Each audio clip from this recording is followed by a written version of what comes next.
Bonjour à toutes et à tous et bienvenue sur cette nouvelle vidéo. Aujourd'hui j'ai envie de vous parler d'une technique ou plutôt d'une petite astuce que j'utilise de plus en plus lorsque je fais des shootings photos et qui est utile pour habiller ce qu'on a tendance à beaucoup oublier dans la composition d'une image, c'est-à-dire le premier plan. Habituellement quand on fait sa photo, on se focalise sur le sujet, son emplacement, sa pose, sa lumière, etc. L'arrière-plan, donc soit avoir un arrière-plan très flou avec une belle profondeur de champ, ou alors un arrière-plan très net, de faire très attention aux ombres. Les choses qu'on a souvent tendance à oublier, je trouve, c'est tout ce qui va être avant votre sujet, vraiment la partie premier plan ou plan avant le sujet selon l'ordre de composition de l'image. Et j'avais envie justement de vous donner quelques petites astuces, surtout une grosse astuce que j'utilise moi pour composer l'image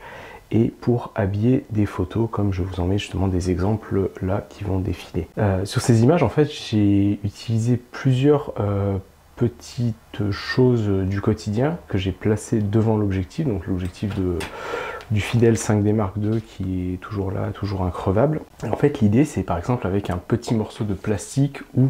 un filet d'orange, en fait, de le placer devant l'objectif et de chercher à faire des petits reflets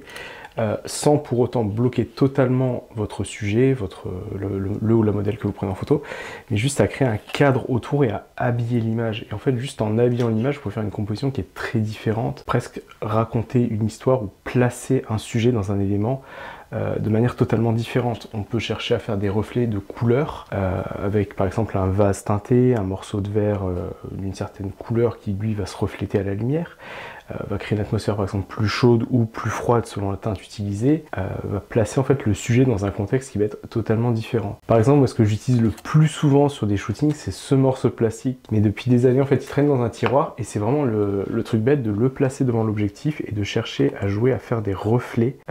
sur votre sujet, à créer un peu comme des fuites de lumière par exemple, ou avoir un rendu très différent qui va casser peut-être une image très monotone d'un sujet qui va juste être dans un décor ou face à un fond de couleur ou un fond blanc qui va peut-être être plus plat, où on va moins avoir ce côté de différents niveaux de lecture d'image, d'avoir le premier plan, le sujet et l'arrière-plan. Et vraiment du fait d'utiliser tous ces petits objets, aussi des plantes, c'est beaucoup ce que j'utilise. Par exemple, des plantes vont pouvoir faire des petits traits devant l'image, ça va pouvoir faire un cadre tout autour du sujet, et vraiment en fait, faut pas hésiter à essayer avec tout et n'importe quoi. Par exemple, chose qui est aussi super utile et super pratique, c'est tout ce qui va être encadrement de porte. Jouer soit avec une bordure d'encadrement de porte qui va créer un flou parce que vous allez coller votre appareil vraiment à l'encadrement et vous allez avoir une petite bordure blanche ou une petite bordure boisée, apporter un nouveau niveau de lecture, plus peut-être sur certains portraits peut-être plus intimistes, plus à être dans le décor que juste mettre votre sujet et le placer. Après, cette astuce, elle est plus facile à utiliser sur un appareil numérique, ça je le reconnais parce que l'argentique c'est très aléatoire, sauf que selon la façon dont vous l'utilisez, vous allez pouvoir avoir des résultats qui vont être peut-être parfois très hasardeux, voire ratés. Le fait de mettre un morceau de plastique devant l'objectif, ça peut par exemple effacer le visage de la personne, effacer les yeux. Alors, ça peut donner un style, mais c'est pas forcément ce que tout le monde recherche. Mais c'est quelque chose que je vous conseille d'essayer si vous faites de la photo, principalement du portrait. Prenez n'importe quoi qui traîne chez vous, un morceau de plastique, un filet de fruits, une carafe, un vase, des plantes, et vraiment placez-les devant votre objectif et cherchez en fait à casser cette idée reçue d'avoir juste une image très nette avec le sujet en arrière-plan flou, et vraiment chercher à créer du flou avant votre sujet en plus et apporter d'autres niveaux de lecture dans votre photo. C'est vraiment quelque chose que je trouve génial et que j'aime beaucoup voir, et je trouve qu'il y a moyen d'être tellement créatif avec des fenêtres, avec des reflets, et ça apporte tout de suite quelque chose sur l'image en plus. À titre d'exemple, voilà, je vous montre quelques photos réalisées. Donc par exemple celle-ci, ça a été fait avec deux modèles, et pour chercher justement à avoir pas seulement le côté, le fond coloré un peu sombre avec des couleurs chaudes, mais d'avoir aussi le côté peut-être plus intimiste, ne pas tout montrer, mais d'utiliser cette chaise en fait en osier, et où il y avait juste quelques petits trous dedans, et de coller l'appareil à, et en fait on va juste se focaliser sur le sujet, oublier un peu l'arrière-plan qui était bricolé. Par exemple sur ces autres photos, donc là il y avait des plantes qui ont été utilisées pour créer des traits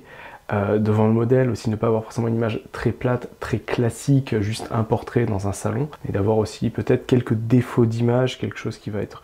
plus plus original avec beaucoup de guillemets. Sur ces portraits-là, ça a été d'utiliser un vase un peu fumé, un peu de couleur chaude, et vraiment d'avoir le soleil qui tape dessus. Et avec ces reflets qui ont été faits, ça va dédoubler un peu le visage du modèle, ça va créer des taches de couleur, et en fait ça va vraiment faire oublier l'arrière-plan qu'on ne voit pas beaucoup parce que la lumière était focalisée sur le modèle, ne pas avoir juste la modèle et la lumière et un arrière-plan sombre, mais d'avoir d'autres petits éléments autour qu'on ne voit pas forcément ou qu'on ne verrait pas forcément ailleurs. Et c'est par exemple quelque chose sur de la photo de rue qui peut être super utile. S'il y a une poubelle qui gêne, une voiture qui est stationnée, un détail que vous ne voulez pas faire apparaître, juste avec ces petits reflets, ces petits effets de fuite de lumière, vous allez pouvoir effacer ce qui vous gêne et directement avoir l'image comme vous la souhaitez. C'est une vidéo un petit peu courte, avec vraiment juste une petite chose que j'avais envie de vous partager à force de faire des photos et que j'utilise de plus en plus. J'espère que ça vous aura été utile. N'hésitez pas à faire l'expérience de votre côté sur vos prochaines sessions photos. Et je serais curieux de voir vos résultats, donc n'hésitez pas à partager ça sur Instagram, à me mentionner ou ailleurs. Enfin vraiment, je serais curieux de voir ce que vous allez faire. Ça m'intéresse beaucoup de découvrir votre créativité. Voilà, au revoir.